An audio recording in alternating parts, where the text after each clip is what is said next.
Welcome back, everybody, to more Ben Plays Vagrus, the Riven Realms, Season 2, Part 2, Open World Edition. I don't know.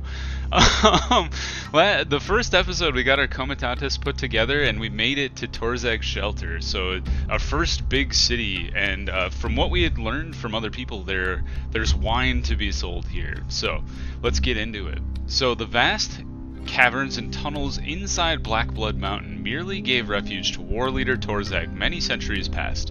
The imperial city of Tenebrivitrus, or as many people have been persistently calling it, Torzag Shelter, a much better name, I will say, easier to say at least, that sprung up there following the war managed to transform into one of the most important settlements on the continent. Often referred to as Sergorod City, the shelter not only houses the Cathedral of the Raging One and its immense Everdark caves, but it's also a bustling trade settlement and the center of obsidian harvesting in the region. Thousands toil and haggle under its wrought iron chandeliers every day, while the servants of the Master of Curses deal out justice in the name of their malevolent god. Is Sergorod, like, wandering the realm? Is he around? Let's see here. We could go to the Civic District, Inns in the Shadow of Public Buildings, the Undercity, the dark underbelly of the shelter. The Market Districts is the beating heart of this dark city, and the Temple District is home to the servants of the Empire's gods, and then just explore. Well, let's start with the Civic District. Oh boy, oh boy. There's so much to do. In a city of perpetual twilight, the Civic District is a welcome smudge of color and brightness. Lamps are kept lit day and night, while soft music and song can be heard from the windows of marble villas. Streets are kept relatively clean and are rarely crowded apart from seasonal festivities and holidays, which usually turn the district into a sea of people and a storm of noise. The Gardens of Lavinia, the Arena Maximus, so we can go fight some people, Dragon's Nest Inn, Bestiaris Arena, Public Library, Infirmary. We don't really have any harmed people. Let's check out the inn. I'm hoping we can... Oh shoot, where was the guy? We were told to find a guy. Braxius in the Market District. Okay, so Braxius... And then we gotta find out from Imperial authorities on how we could obtain a license to establish an outpost. Okay. So let's check out the inn, maybe. The famous Dragon's Nest Inn is close to the traditional border of the market square, and thus in the vicinity of the city gate. Its exterior is not too much to look at, a hodgepodge of old buildings leaning together at the foot of a cave wall. A red dragon is painted above the entrance, above which rows upon rows of windows indicate that the rooms are carved into the rock itself. The inside is much more impressive. The skeleton of a huge dragon provides the frame for the common room. Cool. With its curling spine and many ribs serving as support for the ceiling and walls, while its immense skull was turned into a bar. The bartender gives out beverages and takes orders through the half-open jaws. The decoration is lavish but old, completed with paintings, a collection of silver goblets, vines that run along the dragon bone, and 2 fireplaces that provide a pleasant warmth. The rest of the establishment is beyond and above the common room carved into the rock.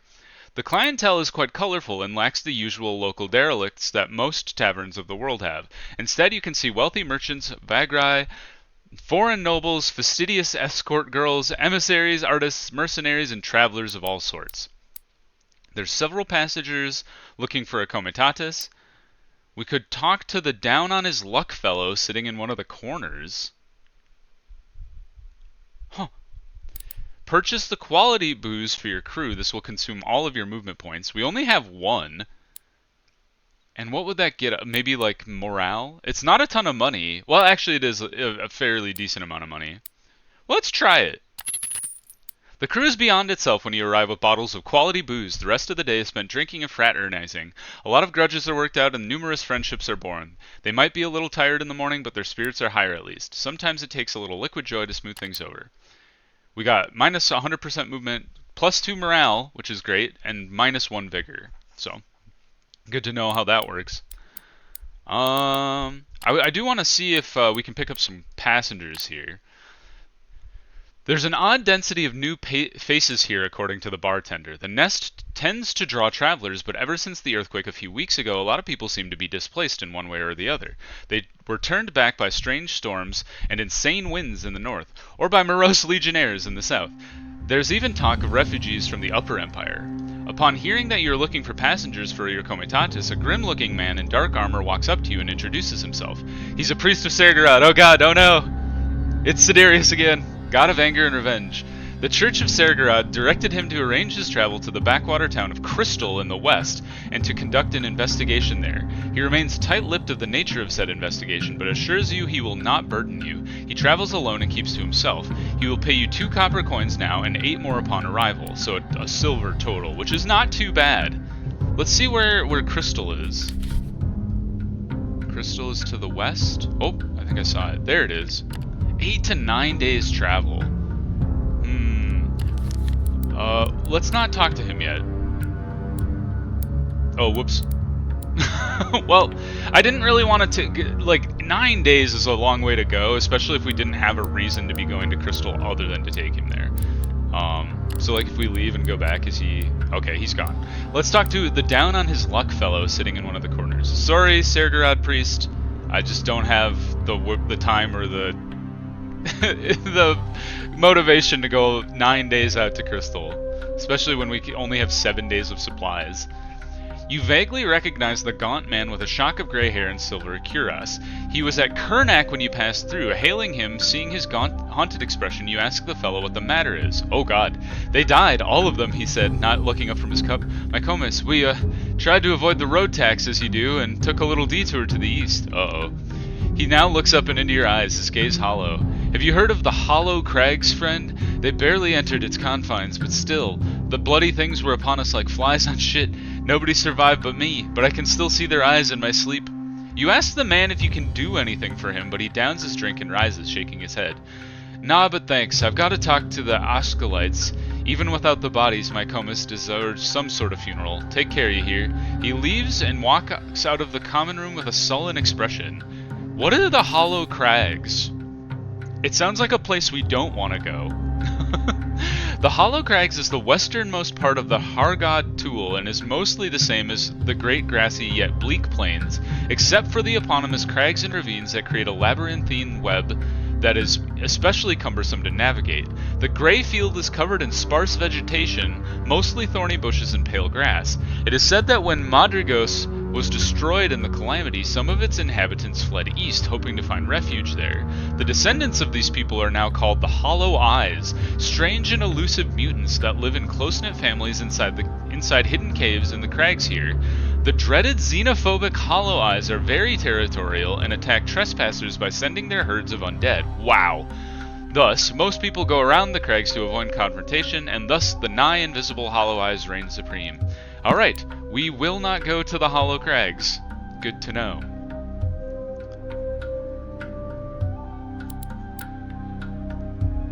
Alright, see what else you can do in the tavern. Looks like we're done in the Dragon's Nest. Why don't we go to the... Where was Braxius again? Braxius? Market District, okay. Let's go to the Market District. Sprawling over a dozen blocks close to the city gate, the Market District is a bustling, crowded place where you can buy, sell, and sell almost anything imaginable.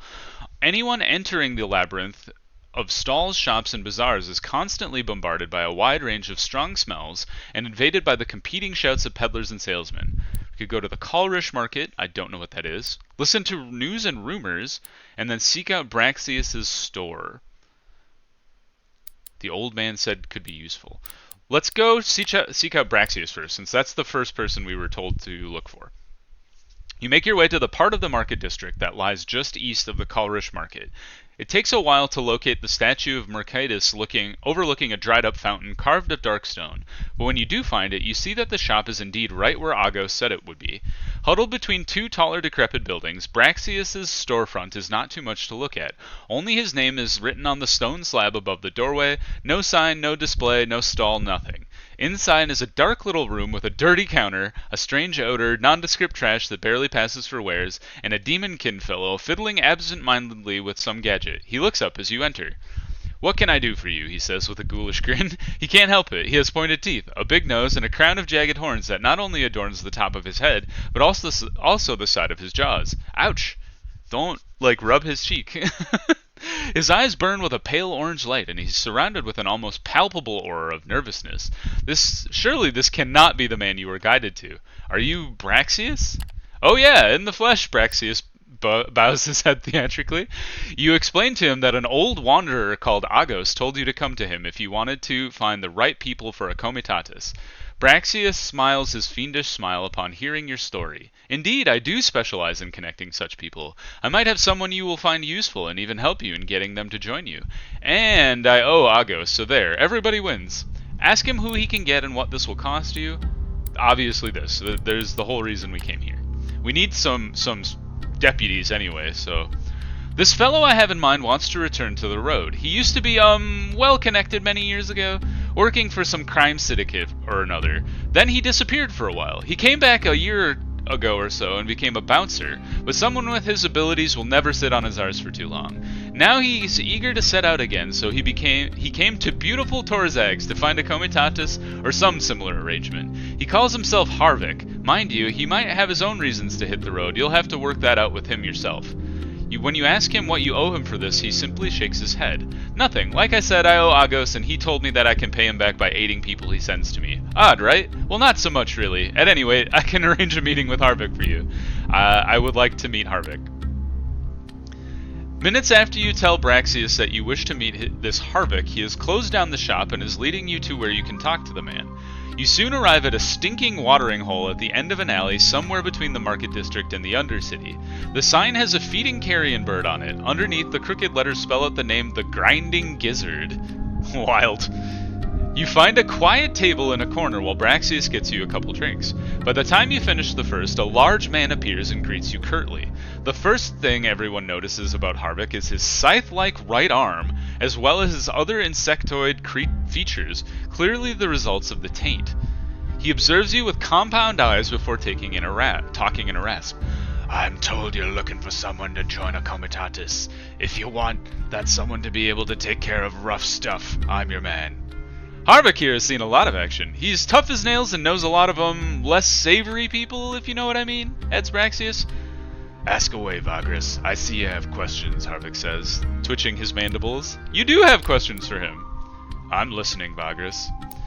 Ask him about his past, ask him about his skills and abilities, his underworld connections, why he wants to be on the road. That is all. Let's talk about his past. He clicks his tongue.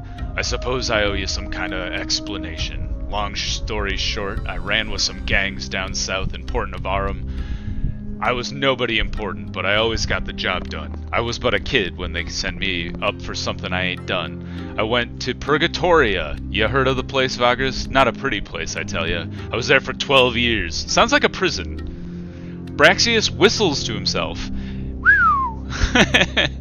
Anyway, I got out and started making a living from what I learned there. Harvick goes on. I got introduced to some collegium members. Lately I had enough of sitting on my ass and decided to try working for a Vagrus. That's all there is to know about the past. There might be other things you wanted to talk about. Ask him about his skills. What can he do? What do you say you do around here? If you're looking for a fighter, look no further, Harvick says, leaning on the table. He is indeed peak physical condition and seems like someone you would not want to provoke in general. As for the rest, I know how to survive and remain unseen out there, and I can be of great help when dealing with the underworld. Collegia, syndicates, cons, you name it. And I can also make people talk, only when necessary, of course. This guy sounds handy. I like this guy. We need some muscle. Let's ask about his underworld connections. I used to run with gangs and then was initiated into the syndicates, collegia. I know people that know people. That may be to your advantage should you ever require such assistance. If you're afraid that it will bite you in the ass, I can't give you any guarantees, but I can swear I'll keep my business out of yours. I ain't an active member or anything. Alright? Yeah, well, we might be able to make use of it. Maybe we don't want to make use of it. Seems like he'll try and keep his business to himself if that's the case. And then ask him why he wants to be on the road. You mean apart from being tired of sitting on my ass? He chuckles. All right, might as well be honest about it. So the thing is that a recent encounter opened my eyes to the fact that those who got me into the damn prison are still out and about. I might as well pay them a visit and get some kind of payback. These people are all around the realms. I would not go out of my way to look for them, but if I find one of them, I'll let you know and we can talk about possibilities. All right, he's got some revenge. It seems straightforward enough. So, will you have me in your comitatus, boss? His lips twist into a crooked smile. Braxius looks at you expectantly as he speaks. There's a matter of small fee if you pay to Harvick too. It's a standard procedure in these cases, Captain. 3 Lurg, take Harvick on but try to haggle his fee or do not... Well, let's pay him. He seems, worth his weight. Plus 40 to the Loaders Guild. He's joined our comitatus. We paid him, and we gained loyalty. I was hoping that if we just paid him, he would be happier about it, so it seems like that was the case. Harvick rises from his chair and shakes your hand as you hand over the coins. I'll use this to buy traveling gear, he says, and I'll meet you in the Manzio. As far as I'm concerned, we can get on the road right away, boss. He leaves as you down the rest of your drink. Braxius asks you to return to his shop with him. When you arrive, he turns to you. Now that Harvick business is taken care of, I can help you recruit another fellow. There's 2 options, in fact. Want to hear me out? We should, because we have 2 deputy spots open. So let's see what he's got. Is this assistance for free too? Unfortunately, no, he says with a malicious grin. I thought as much. When you remind him that he was willing to find you the first recruit for free, he shakes his head. That's not how this works, Captain. That one was a much easier to arrange. These options, however, will take more effort on my part. Calling in favors, a little bribe here or there, you know the usual. So you will owe me for this. Still interested? Let's hear him out. We can always say, no. Maybe we can't say no, but we'll find out. Alright, good. So there are 2 fellows here in Torzag that I could put you in contact with. Both have their own problems, so to say, that they are trying to solve. I can help you solve their problems for them. One, that is. I can help you with one of the 2, and you'll owe me for this. You ask him about the 2 individuals in question. One is a dwarf, a particularly nasty one, but don't get discouraged. Given the right motivation, all of that nastiness can be directed towards your foes. He's a specialist when it comes to dwarfy stuff. Scrounging, smuggling, hoarding, business in general. And he's connected. He knows a lot of people in low places. Well, Harvick's kind of got that covered. The Demonkin pawnbroker scratches the base of a horn before going on. The other one is an orc, and a tough one. He's somewhat of a celebrity around these parts, won a few gladiator tournaments years ago, but then he started to train folks who wanted to become warriors rather than warrioring around himself, and I guess now he's fed up with that, and wants to travel and fight again. A real champ, I think I'm more interested in the orc. I feel like the dwarf and Harvick kind of cover the same bases. So let's ask him exactly what we owe him for this. He's silent for a moment, scratching the base of one of his horns. Nothing for a while, but then I'll turn to you with a request. This will most certainly involve extensive travel, which is amazing because you do that by default. And I swear to you that the request will be comparative in scope to the service I now provide with getting you a great traveling companion. Do we have a deal? I guess it's kind of an open-ended request, but we'll have to deal with that later. Let's look into the orc. Braxius gives you one of his predatory smiles. Good. As I've said, Gorgoro is an orc and, as you'd expect, quite a warrior. Somewhat of a celebrity in the city even, though according to him, his gladiator days are behind him now. However, one of his associates got himself into some kind of trouble with powerful people, and now he has to answer for it. So the guy is technically a lanista. We'll have to read about that. He's given the opportunity to field a couple of gladiators against the gladiators of his accusers, and should he win, clear his name. However, he himself cannot step into the arena, and only Gorgoro stepped up to defend him. Meanwhile, meaning there are 2 gladiators short, but I can get 2 fellows to round out the team. You win the fight using them and thereby make Gorgoro indebted to you? He wanted to leave Torzag anyway, and you owe me a favor as I've indicated. And you would owe me a favor as I've indicated. You give it a thought, but after a few moments, Braxius clears his throat. Do we do this, Captain? Yeah, I think so. It seems pretty straightforward. If we can get him out of a jam and he's like, I want to come work for you now, works for me. Let's do it. Now we're talking, Captain, the pawnbroker claps excitedly. All right, you just go about your business now. I need an hour or so to get things done. When you feel like it afterward, make your way to Drius's Gladiator School here in the Market District. It's in the southwest corner. Talk to Drius and Gorgoro and offer them 2 gladiators for the upcoming match. When they ask you why you do this, simply say you want to recruit Gorgoro before you leave the city. Then you only have to win the match. 2 fighters I'm getting you will show up by then. I believe that the orc will need a little convincing to join your crew after that. You nod and prepare to take your leave, thanking Braxius for his aid. Don't thank me yet, Captain. And before you forget, you'll owe me, and a day will come when I'll need your aid. He winks and sits down behind the counter. You're out of the shop and on the street again. Cool, cool. All right, before we go there, let's check out the market real quick. We want to offload our wine. Ooh, much better price. I think it was selling for 1 at the last place we were at. So definitely want to eat all that. Good, good. Well done. All right, let's check the market price of things here. So the price in Torzag shelter, going back to Kernak seems like a no-go, I would say. Taking things from here and trying to sell them there seems like a fool's errand. Everything seemed to be cheaper there. We'll probably want to see if we can pick up on, ooh, maybe some faction offers? Any good equipment? Mining equipment? We're not really a mining crew. We don't have a ton of cargo space either. But maybe we can get a faction offer here? No trade offers. Cultivating a good relationship with certain factions will benefit you in many ways. One of these being special trade offers they provide at the market, but only where the given faction has a presence. You can check if you have access to trade offers in the faction details tab in the leader UI. Higher standing with a faction unlocks better offers. Offers can be for buying and selling goods and are always full stacks. 2 prices are given, normal and preferential, with the latter costing you some reputation. Gotcha. Okay, so it looks like we don't have enough reputation with anybody. Maybe, is there... So the Dryas' compound is where we need to go to pick up Gorgoro. Listen to some rumors. Maybe we can see if anybody's like... There needs to be some goods taken from here to here. News and rumors are changing hands just as fast as goods and wares do. That said, you will have to open your purse if you hope to hear anything new. Even then, there are no guarantees. Well, we got a lot of money from the wine deal, so let's spend some money. Ah, rats. You hear a lot of things, but none of it proves useful. Shoot. Kalrish Market? The Kalrish Market occupies several streets in a spacious plaza on the north side of the district. Though its location is fixed, its residents are anything but. Because of the nomadic lifestyles of the Kalrish, no tribe or merchant offers of their stays for long in Torzag, yet there are enough of them here to make good profit business constantly. Many of them are peddling their wares literally from their backs. The Kalrish are enthusiastic hagglers and born deal makers. Let's browse the goods on display. What will you find today?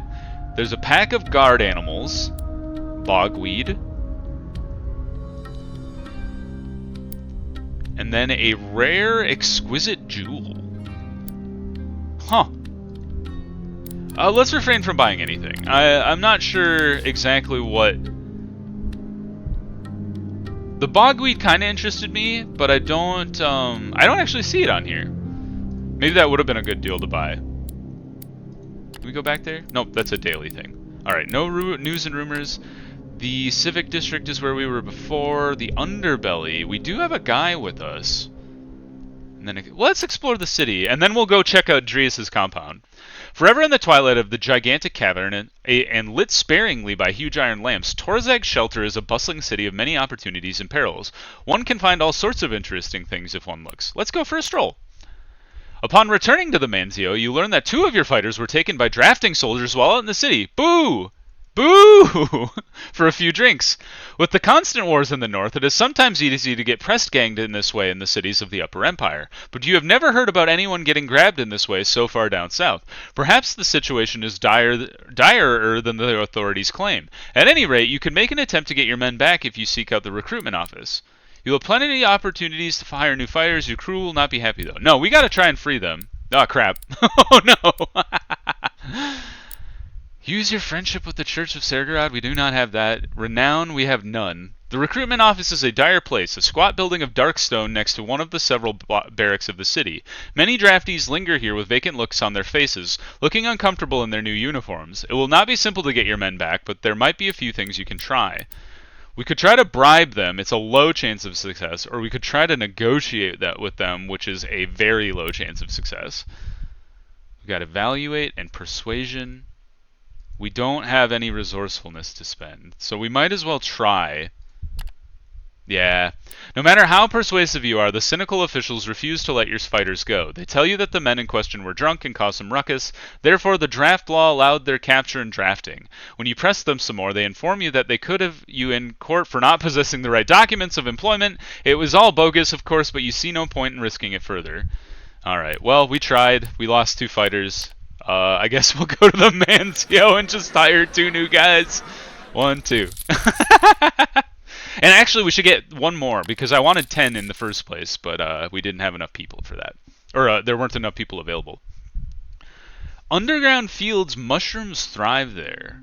Let's exchange for some money that pays for one of the fighters we hired. Or no, it pays for the upkeep of one of the fighters we hired. And then let's buy this rumor. We got the underground fields. Everyone seems to agree that Devon's mushroom beer is the best, especially considering its price. In fact, due to the endless fields where they grow the shrooms in that city, one can buy beer as well as the raw crop itself at a really good value. This is in Torzag Shelter? They said it was Devon. Oh, up here. That's 13 days away. Okay, but good to know. If we have anything to take to Devon, buying beer and mushrooms seems like a good opportunity. So we'll keep that in mind. Okay, cool. Well, let's go check out. See if we can't get our Gorgoro in our crew. So. The compound that houses the Gladiator School of Drius is in the southwest end of the Market District, a fairly scarcely populated part of the city. Huddled between dilapidated houses, the sturdy buildings of the school are surrounded by a tall stone fence. One would expect to hear commands shouted at the trainees or the clamor of practice weapons, but there is only silence. Standing at the single entrance gate to the compound, you can see you will be able to enter the main hall unhindered. Enter. You walk into the atrium that serves as the main hall and call out loud if anyone is there. In the poor light provided by a few braziers and twinkling crystal lamps, you notice a man enter and walk slowly towards you. Salve, he says without enthusiasm. I'm afraid I cannot help you. The school is all but closed. Permanently. The man is wearing leather armor in the imperial style and complete with a gladius and a pugio hanging from his belt. His bitter face is framed by balding hair turning gray. This must be Drius, the school's owner. A large shadow appears in one of the archways. You cannot see the person it belongs to, only feel the intimidating presence. You were here by mistake! Inquire what happened to the school.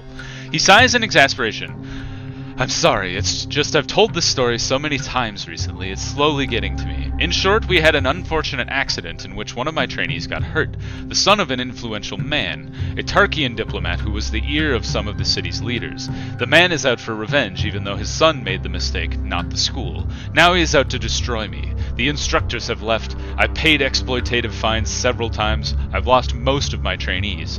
You can feel the gaze of the shadowy figure pierce you. Enough, though, Drius says, sitting down on a stone bench. I was given a chance to clear my name. I would win a gladiatorial match without gladiators. Not entirely without gladiators. Oh wait, not entirely without gladiators, the voice growls from the shadows. You watch as a huge orc stalks into the atrium and leans against a pillar. This is Gorgoro, a good friend of mine, Drius indicates the orc. Who sent you here? The large warrior asks coolly. Have you come to gloat? To offer a laughable price for the school? You tell him you have no such intentions. You are a Vagrus who heard of Drius's unfortunate predicament. Well, you've got to forgive Gorgoro here. He is very protective of his friends, the instructor tells you. As you can see, we're in no position of to be of any service right now, so if you'd excuse us... No. Offer you your help in the upcoming match, knowing that Braxius will back you. Let's do that. You informed the surprised Drius and Gorgoro that you have 2 fighters that can step into the arena alongside Gorgoro. In exchange, you ask the orc warrior to work for you. It takes only the exchange of a few hushed words between these 2 before Gorgoro accepts. I was about to leave the city anyways, and I would be honored to work for you, Vagrus. This guy seems straightforward. I like him. Accept Gorgoro's offer and pledge yourself to help them in the arena match. Right. Drius shakes your hand. Now I'll go and set up the match with those bastards. I'll need you to be at the Hordius's Gertis The Hortius Gertis fighting pit the next morning. It's where the Legio March Avenue crosses Avorus Square. Make sure your fighters are well rested, too. We will have a rough morning. Oh, that's the orc. Make sure your fighters are well rested, too. We will have a rough morning. Gorgoro slaps you on the back as he walks out of the atrium with a grin. I wish they'd, like, color code the... I'm sure not everybody's trying to do voices for the characters, to be honest. You leave and spend the rest of the day preparing for the match. Cool. Okay, so they want us to rest at the Manzio. Righty. We might as well pay our guys now. Keep them in a good mood. We're compliant. Nutrition is sustained. We'd probably want to boost that a little bit. Our vigor is a little low. This gives us morale, nutrition. What is our morale at? I always forget where morale is listed. Are you morale? No, that's obedience. I'm dumb. Oh, there it is. So morale is good. The nutrition is the one that... What if we do this and then we give them a little more food? And we could push it real high? That makes the obedience better, but doesn't change the nutrition. I like this. Let's not pay money. We'll save some money, get some vigor back, and then we'll feed them a little more to get them at a higher nutrition. This will take the vigor back anyway, so let's not send our dudes out for odd jobs. They wouldn't make a ton of money anyway. We got a fighter and Harvick. Cool. And then next time we'll assign Harvick to a job. Before I forget. End the day. Cool. I wish when you were done... Okay. We've agreed to arrive at the agreed upon place. So let's save real quick. You can add a save during events. Uh-oh. Okay. The next morning you arrived at the agreed upon place. Drius and Gorgoro are already there. The Hortius Gertis fighting pit is a small arena built of gray stone where the Legio March Avenue crosses the Avorus Square. It is an old building, even somewhat crumbling. The stage has seen its heyday before the larger coliseums were built in the city and claimed the crowds. Today it is used for small matches. District fighters compete for local recognition and some executions are conducted by pit fighters. And of course, altercations like Drius's are settled here as well. It is a chill morning. Drius and Gorgoro are standing at the entrance arch and greet you curtly. The orc is brimming with energy, but the instructor looks like he hasn't slept at all. You're here, Drius says. You catch a hint of admiration in his voice. I'm honored. Let's do this. You all enter the building. After entering through the gate arch and following the others down some dark corridors, you ascend a set of stairs and arrive at the premium seat box. This is where you meet Praetor Pallas Antius. The small aging magistrate sits in his high-backed chair with a bored expression, wrapped in furs against the chill air. Overseeing this matter is a clearly great inconvenience for him. A tall, thin fellow in a turban, colorful clothes, and expensive jewelry is buzzing around the Praetor, whispering in his ear constantly. This must be the man who Drius has wronged and now has to face. This the Grima Wormtongue, whispering in the king's ear. The instructor walks up to them while Gorgoro and you stay back. He speaks to them briefly as you can see both the indifference on the face of the Praetor and the contempt on the face of the Tarkian diplomat. Then you spot a boy of 10 or 12 in the Tarkian garb standing behind the row of chairs. His left eye and forehead are bandaged. He's holding the hand of a little girl with shaggy brown hair and large eyes. Drius walks over to the little girl, kneels down and hugs her. She says something to him and strokes his rough face. His daughter, Gorgoro growls in a low voice. You can feel his seething rage. She was taken by the Praetor until the matter is resolved, as leverage. Gross! Drius joins you shortly. These people are bad people. You accompany Drius and Gorgoro below the preparation hall. You descend into the cavernous hall where gladiators and pit fighters prepare for their fights. Faded training dummies, broken practice weapons, and discarded fighting gear clutters the room. An archway to the right is closed by a portcullis, but beyond, the filthy sand of the arena is clearly visible. We don't have enough companions to do it on our own, so we must use Braxius's dudes. The two fighters Braxius sent are no joke. They look more like thugs, but everything about them, their posture, gaze, cruel weapons, tells a tale of brutality, and that is just what you need now. You exchange words with them, and they assure you they will follow Gorgoro's lead. Drius goes on preparing Gorgoro, but the orc shoots down his attempts at coaching him quickly. Remember, I'm a champion of tournaments, buddy. The warrior grins. I can see that you're upset, but let me do what I do best. I promise you, we'll get her back. We're just ready. Let's go. You and Drius take your places at the gate to be able to see everything. Your fighters walk into the arena, led by the snarling Gorgoro. He raises his terrifying battle axe high as the audience cheers him. The Tarkian diplomat is shouting angrily at his hired fighters from the Seapox. The Praetor gives the signal while suppressing a yawn, and the fight commences. Ta-da! Oh, heck. We got Turtle Boy and Bone Lord. They got some tough-looking fools, huh? Can we save now? Cannot save during combat. They did tell me that. Alright. Leorak has rigorous jab. Who's got the weakest? You got 16, 14? Let's go for the slinger. Duh, boy. Now comes the misses. Alright, Gorgoro, I need you to kick somebody's ass. Please hit this man. Why can we not hit anybody? Is it because he's in the back row? It might make it harder to hit, now that I think about it. Let's bull rush this fool. He didn't. And then he stabbed me in the chest.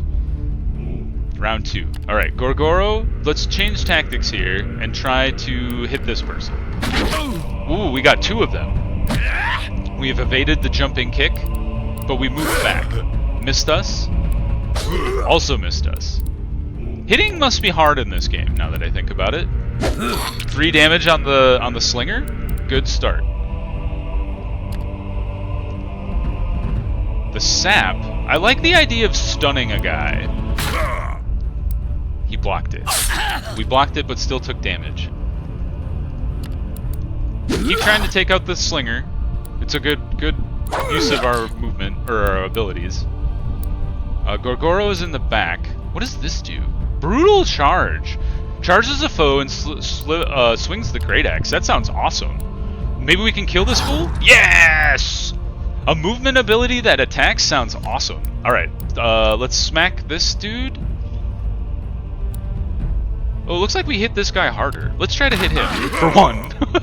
This is gonna take a long time. Alright, Gorgoro's getting beat up. Miss is great. You can only attack the middle boy. We could... What is this? Hamstring? Aimed at the legs with the intention of immobilizing them, or fend off. It anticipates approaching enemies. That's good if somebody's in the back and gonna come to the front. We can only stab the dude in the middle, so might as well. Go for... We gotta focus our attack, so let's try and take out this guy with the Pila. Gorgoro, you have... What is this called? Sunder. The point of the great axe to break the armor's foe. Do you have armor? You have 1 armor. Dang it. Getting rid of the armor early would have been a smart idea. Ooh, we're getting some damages here. Keep attacking. Let's try and break the armor again. We hit him. You guys changed positions? When did that happen? Alright. Keep focusing on the guy in the middle, I guess, because we can all attack the guy in the middle. Please don't die on me. Stab. Very good. We're whittling him down, slowly but surely. You have no armor, so try and stab this idiot. You blocked it? Did that get rid of your armor? I think it did. I was trying to see what this... Yes, -1 armor. So, go... let's keep going on the middle guy. Crit is great. He does get an attack for 4. Gorgoro's getting whittled down. Maybe you can wipe out this guy, though? Gorgoro, it is up to you, my man. Yes! 1. We got rid of him before he could move. And now we have the bone grinder. You know, it was too much to hope you could do something useful. Alright. He's back to the middle. We just go all out on him. Missed him, unfortunately. Jeez Louise, they got high evade. They do have an evade of 35 now that I look at it. Our dudes have evade that is like less than half of that. Good hit, good hit. This one has pretty low accuracy now that I'm looking at it. Maybe what we do... Well, we should just try and go... We gotta just drop him, to be honest.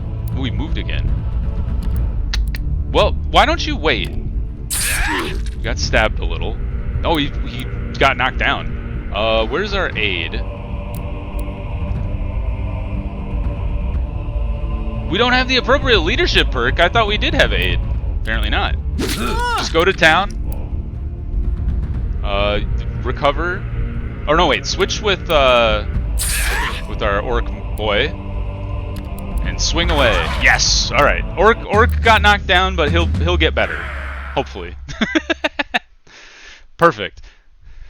The enemy gladiators lie on the sands, bloody, defeated, but alive. The crowd is chanting Gorgoro's name in a frenzy. There is no more dispute, no more question about Drius' honor. You won. The instructor is beyond himself with joy. He hugs Gorgoro so hard when the fighters return to the preparation hall that you think he will break the bones of the huge orc. Then he hops over to you, shakes your hand, apologizing for his glee. He rushes up to the seat box to hear the praetor's official statement and get his daughter back. In half an hour after you have sent Braxius' men away, you and your companions, Gorgoro, Drius, and his daughter, are walking back to the school. As you get there, Drius turns to you. I won't forget this, Vagrus. I can now try to rebuild the school, and perhaps you could drop by sometime. He shakes your hand, the little girl waves at you, and they go in. I'm a man of my word, Gorgoro tells you. I'm ready to leave the city in an hour. You'll find me at your berth, Vagrus, right after I said goodbye here. You return to the Manzio, where the orc joins you shortly. 3 in sight! Heck yeah! And we got Gorgoro on our team. Well, let's save real quick. We got our YouTube playthrough here. Save game. Perfect. Awesome. Well, we'll hold up there. We got 2 new companions. We have some more stuff to explore around in the city, and we still need to figure out a trade route to go. I'm hoping we can track down, like, an organization or a trade house or something that can give us goods to take, kind of like what we picked up at Kernak. But thanks for watching, everybody. If you enjoyed it, like the video. It's helpful for me. If you want to see more of the series or other series I'm doing, give the channel a subscription. Good to keep updated on all of the videos. But until the next one, I hope you have a good one, and I will see you next time. Bye, everybody!